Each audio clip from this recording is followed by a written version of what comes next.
Today, at request, I'm going to make stuffed mushrooms, and I am going to tell you right off the bat that there's no recipe for this that I'm following. It is something a friend sent to me, thanks Jillian. And so I've made it a few times now, and I'm just going by memory. It is an amazing taste. It has basically replaced my deviled eggs, which were my specialty for many, many years to bring to a party or have as an appetizer when people are coming over. So these mushrooms are just delectable, and they just are so sinfully delicious. So I hope that you'll enjoy the recipe and that you'll try it yourself. And in the meantime, here I go. I'm going to explain as much as I can about how this all works. So I like to use the Cremini mushrooms. It's a brown mushroom. These are all still poopy. I have to wash it still. But what I actually did was I tried to fit them in the pan first, just to pick the ones that I thought, first of all, were big enough to use, and secondly, that they would arrange nicely in the pan. So that's what I've done here. I've got 15 of them this time, and that's a pretty good batch actually. So I'm just gonna transfer them to the colander here and then get them washed. I'll speed up the washing bit so that you don't have to sit there while I wash all the mushrooms.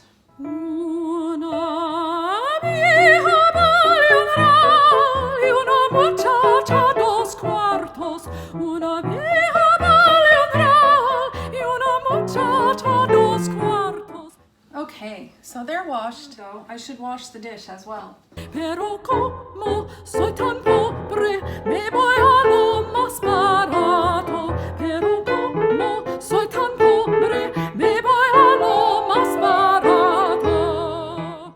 So what I'm actually going to do is peel these as well, because they grow in poop and you just never quite know whether you've gotten all of it or not. Is that dirt or is that the natural mushroom color? I have made them without peeling them, but lately I've decided I prefer to peel them. So I'm going to just make a little pile here of the waste bits. I usually trim the end of each of the mushrooms, and then I am going to actually cut around and remove the part that attaches the stem to the rest of the mushroom, and see if I can just lift that off. I peel that out of here, and boop, boop, boop. Come on. Maybe I do it a different way that's a little more easy than this. Yes, I actually remember you just can pop the stem out like that and then grab that bit and pull it off. But don't throw the stem away. Now that you've trimmed it and you've got a nice stem, this becomes part of the filler that gets the mushroom stuffed. So I'm just going to stick the stems over here.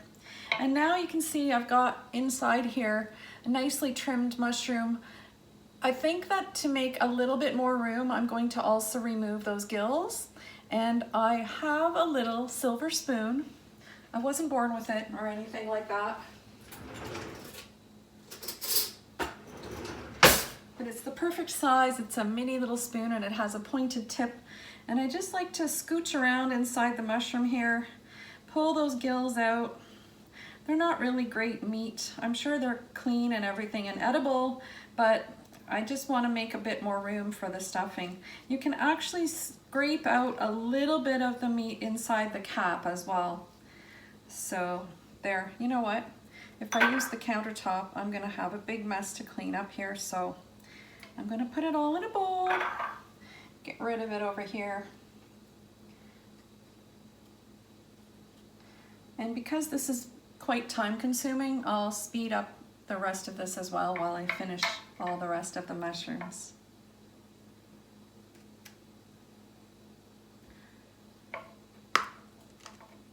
Oh, that stem came right out. Perfect, so I just need to trim it. Oh, it's much easier to trim after the stem is popped. out of there. Okay, bloop, put that right in there and then scoop, scoop, scoop. Okay, here we go. Now we're off to the races. The other thing that I have done in the past and learned a lesson with is to use the mushrooms while they're as fresh as possible. If you buy them and then sit on them for a couple of days, it's never the same. So just my small amount of advice for you is to use them fresh. Okay, here we go.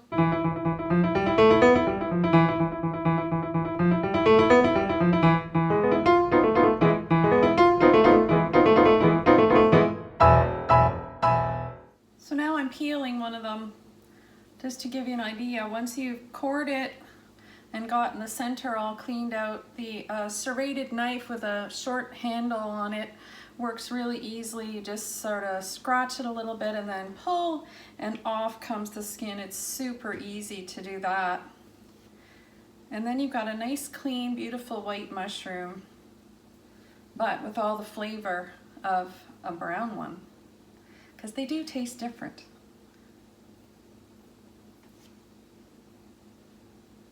And then I'm just gonna nip off the little bits of the top that I couldn't get. There, look how pretty that is. I'll do all of these now. Con el Vito, Vito, Vito, con el Vito, Vito va. Con el Vito, Vito, Vito, con el Vito, Vito va. Ooh, this is a big one. Look how beautiful it is. Thing of nature, beautiful. Lots of room for stuffing in this one.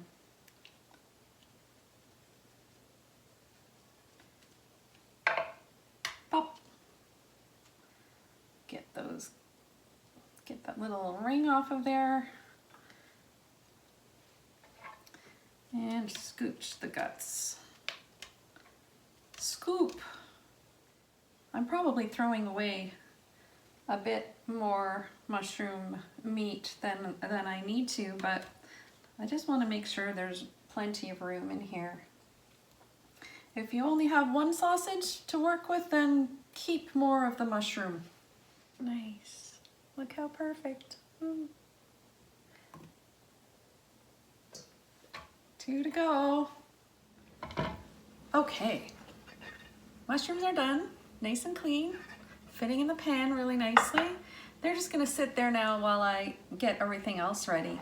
So the next ingredients are just a small onion, a couple of cloves of garlic, and I'm gonna mince those up. I'm gonna chop the onion in my food processor, and then the sausage, which what you do is you remove it from the casing. So we'll do that and fry it up. Then we're going to add the onions and the garlic and stir that around a little bit. And we're gonna keep the natural juices from the meat in the pan. We don't need any butter or oil this time around. And then what we add, these are the magic secret ingredients: cream cheese and honey, and then a few pepper flakes, red pepper flakes, that just give it a little bit of a zip in with the sweetness. So that is the magic of these mushrooms. Stay tuned. Here I go with the onion. I'm gonna wet my knife. This is just a little onion. I'm just gonna prep it before I toss it in the blender. And I think that I can probably do this at the same time as the mushroom stems. And just then they'll be mixed together beautifully as well. So I wouldn't throw this right in the blender. I think what I'll chop it into quarters, and then that will be an easier size for the blender to deal with. There we go. Okay, over to the blender. Okay, so here I've got the mushroom stems and the onion ready to go. My handy dandy food processor, which I have never had until just last year. So this is a KitchenAid and I absolutely love it. For stuff like this, it cannot be beat. There we go. onions in, mushroom stems in, and really I'm not pureeing these or anything. I just need some nice little chunks, so a couple of high beats and then we're done. And that is all she needs. Hi again, I'm back. So I'm still waiting for the sausages to thaw out. And while I do that, I have a few more prep items. Well, one at least that I need to do, which is the garlic. And just while I do it, I think I'll tell you a little story. So I don't know if you can see my cutting board. Here's my cutting board. I've probably been using this for all the videos so far. I love it. And the reason I love it is because my cousin made it. And my cousin was probably a teenager in high school at the time, so it would have been maybe a woodworking project or something that he did. And when he was 18 years old, he got into an accident on a motorcycle and he died. He died in Sunnybrook Hospital. They were working very hard to keep him alive, but it was just not going to be the case. And I know it's a sad story, but I have to tell you, every time I use this cutting board, I think of him, and I'm so glad to have it in my kitchen with me. It's just a lovely, another treasure that I really, really care about, and I hope that it lasts forever. It's already been almost 30 years since he died. Can you believe that? That's very hard to believe. Anyway, that was my cousin Rick. And he was a beautiful kid, long blonde hair, and he loved the outdoors and he loved to climb trees.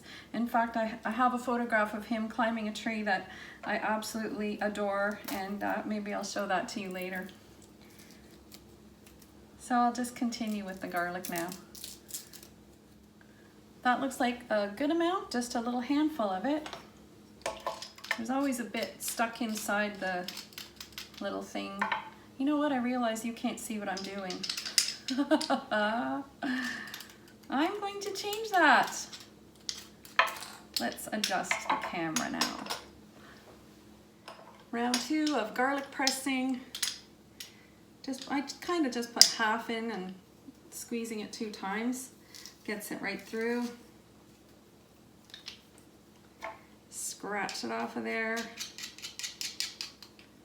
Check inside. Yeah, there's a bit of residue in there that should come out, but I like to try and use all of that if I can, so I'm just loosening it back up and then I'll squish it one more time. It's very rootish, sinewy, or fibrous, I guess is the word, right? Fibrous, rootish, what do I know? Okay, so garlic is ready. Well, my sausages are still a little bit frozen, but I'm impatient, so I'm gonna go ahead and see if I can work with them this way. I'm just going to slice the casings a little bit so that I can squeeze them out of here. I'm gonna do that in a couple of spots to make it a little easier. They are thawed enough on the outer edges that I know that I can get the casings off easily enough. Actually, I'm just gonna cut it right there, why not?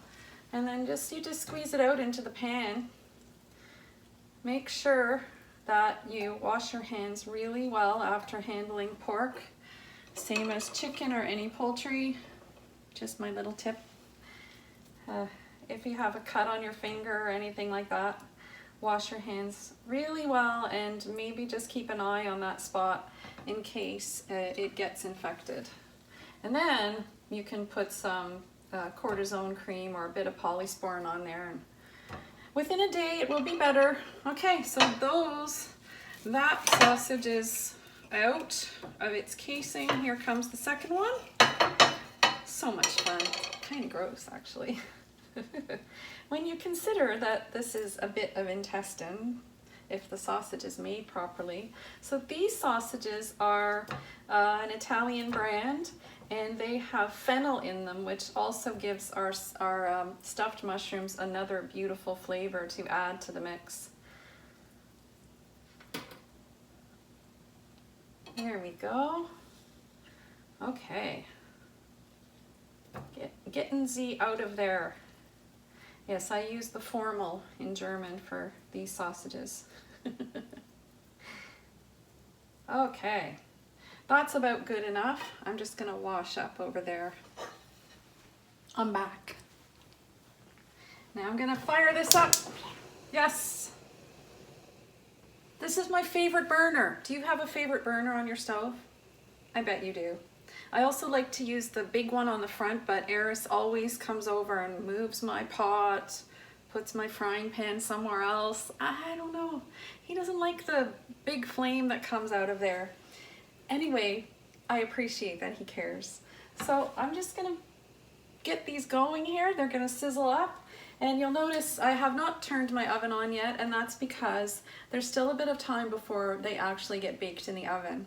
So what you can actually do with these is cook everything in the pan, prep your mushrooms, and then you can keep all of that set aside separately until tomorrow if you wanted to. And then you can stuff the mushrooms the next day when you're having company and pop them in the oven, and then in about 20 minutes they would be ready. So it's a very quick and easy way to prepare something ahead of time. If you're going to serve them same day, then you need to let this mixture cool off before you fill the mushroom caps. Otherwise, you end up with a very watery kind of bit in the bottom of the pan. They'll still be a bit watery once you have baked them as well, because the heat, obviously, the juices will start to flow out of there. So what you want to do is break up the sausage as much as you can. I actually have a little trick for that. And you'll see me in a few minutes. I'm going to get out my potato masher and just make sure that they're crumbled nicely and evenly so that everything else can get mixed in very easily as well. Come on, you guys. There we go. Actually, they're not that frozen. I'm quite pleased. They are not too frozen to work with, basically.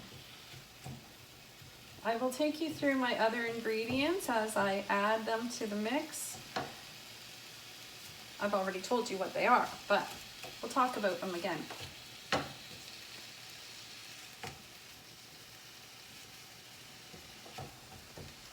Well, a watched pot never boils, so I'm just going to set this aside and let them sizzle for a bit. Back again, they are sizzling nicely, and I have ye old potato masher. They're going to get squashed.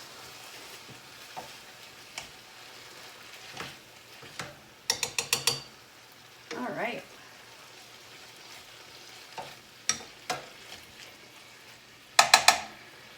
Look, come on. Out, out, out. Big mess. Oh.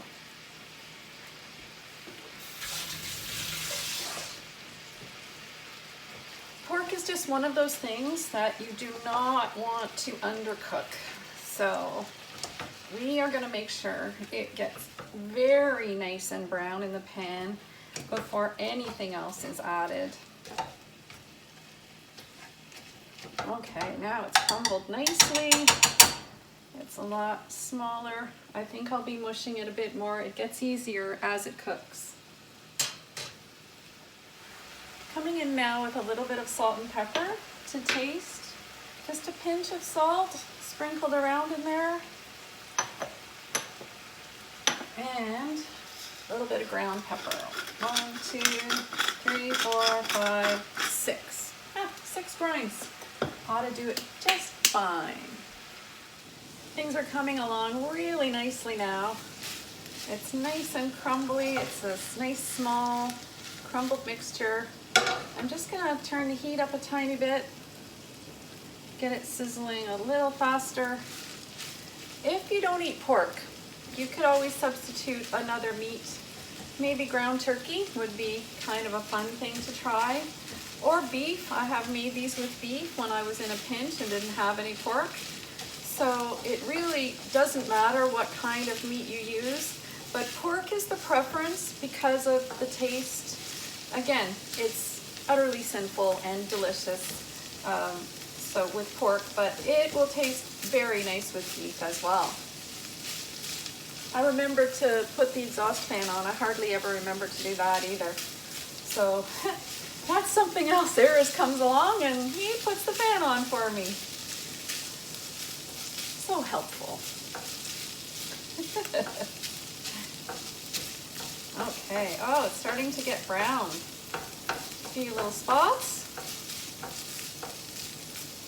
Very nice. And we're continuing with just sauteing this ground and crumbled pork in the pan. Starting to brown up nicely.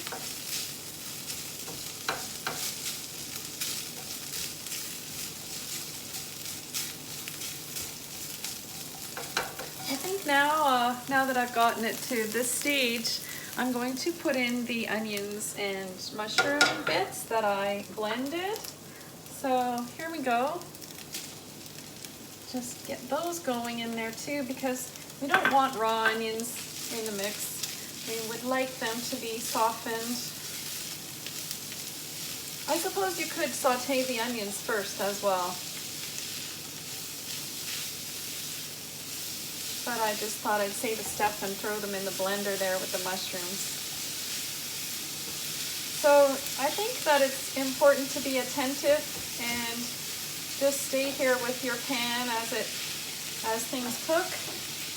Now that it's starting to come together, and then you can gauge when you put the next bit of ingredients in. You'll know when the meat is brown and sort of looking done. The next set of ingredients, actually, you know what? Garlic. I should have put that in too. I'm going to now. So there goes the garlic. The next set of ingredients is the cream cheese and the honey and the pepper flakes. Perhaps the pepper flakes first, because they'll mix in better when the ingredients are a little bit dry still and not syrupy. So I just have a small pinch of pepper flakes here. There's like a tiny bit in the bowl, enough to fit between my thumb and forefinger. That's basically all I put in there. And again, it gives them an incredible and fun zip. There we go. Now we're cooking with gas. Con el Vito, Vito, Vito, con el Vito, Vito va, con el Vito, Vito, Vito, con el Vito, Vito va, pero como soy tan pobre, me voy a lo más barato, pero como soy tan pobre, me voy a lo más barato.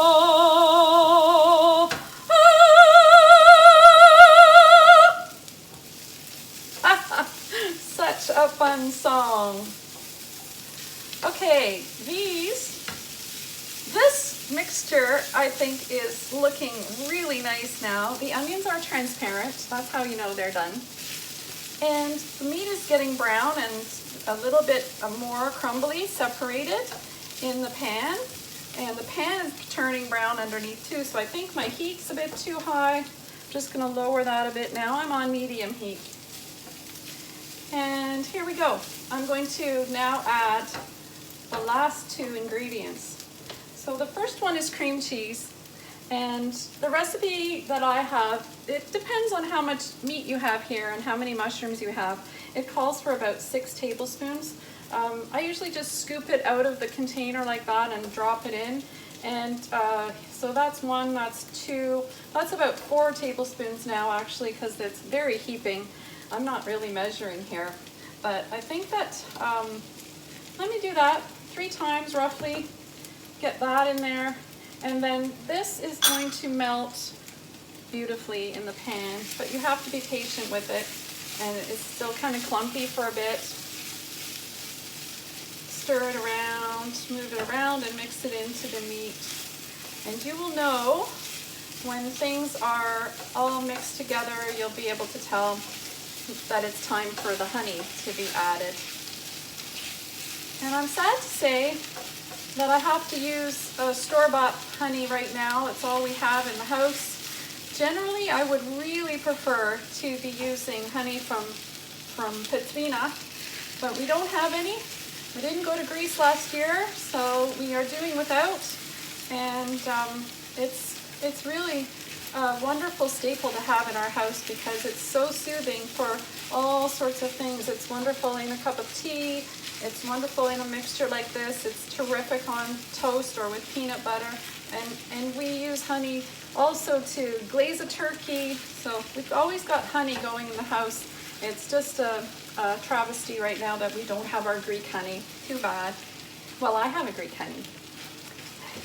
He should be home soon. Okay, now it's starting to mix right in beautifully. I don't have any giant clumps anymore. This is what keeps the mix together, by the way, when you're piling it on to the mushrooms.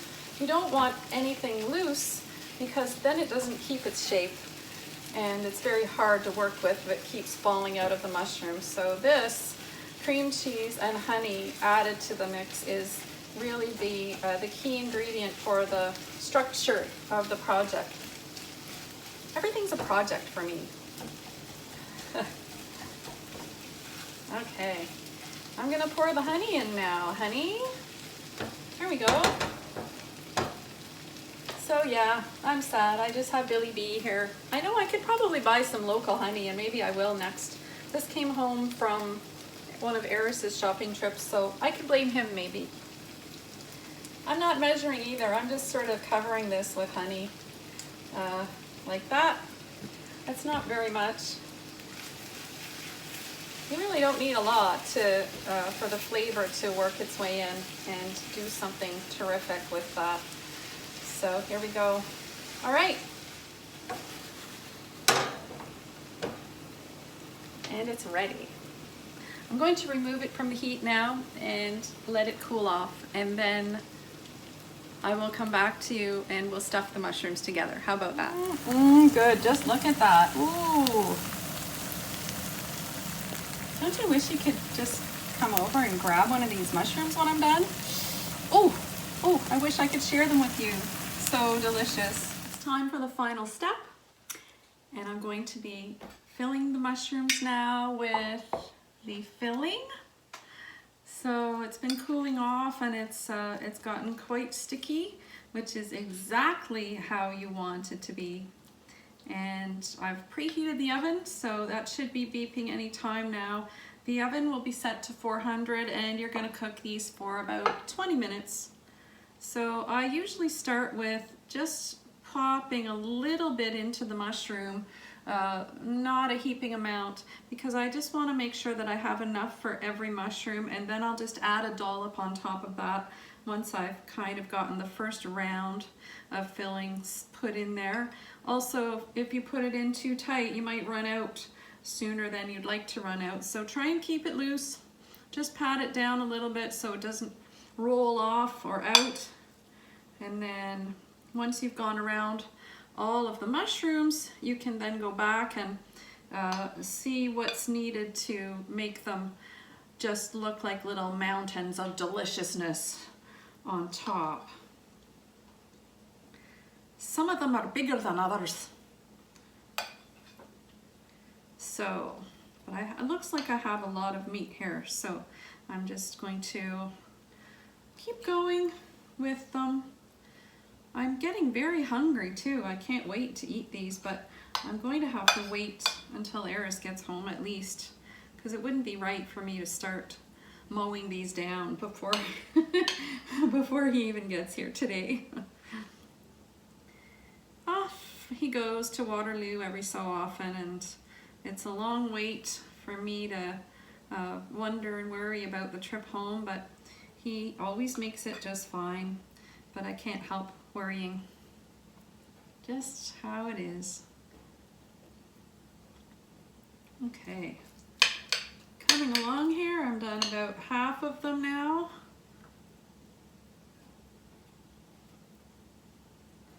Okay, just adjusting them around in the pan a little bit so that none of them are crowded up against the side and they're laying nice and flat.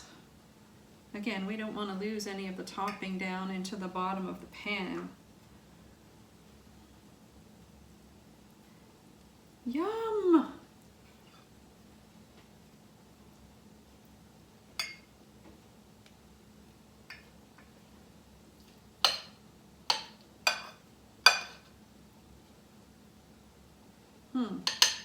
Okay, some of the smaller ones are left now. 1, 2, 3. And then it'll be time to start to level up and add the top of the mixture. All right, one more. There we go. So I'll just show you quickly, I've got them about filled pretty much level to the top of each mushroom right now. Now comes the fun part, just getting them looking voluptuous here. Let's do that. So you can kind of shape it too, because it's sticky enough that you can shape it to stand up in a nice little peak on top. You'll know exactly how much to add when you get the feeling for how it looks. And the bigger ones need a bit more.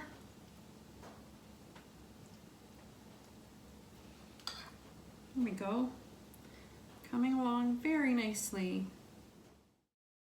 No me hago stickoscias que me pongo colora. No me hago stickoscias que me pongo colora.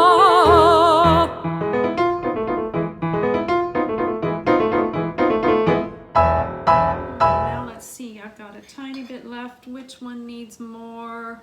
I think that one does. And the finale. Ooh, ooh, yep, this last one here.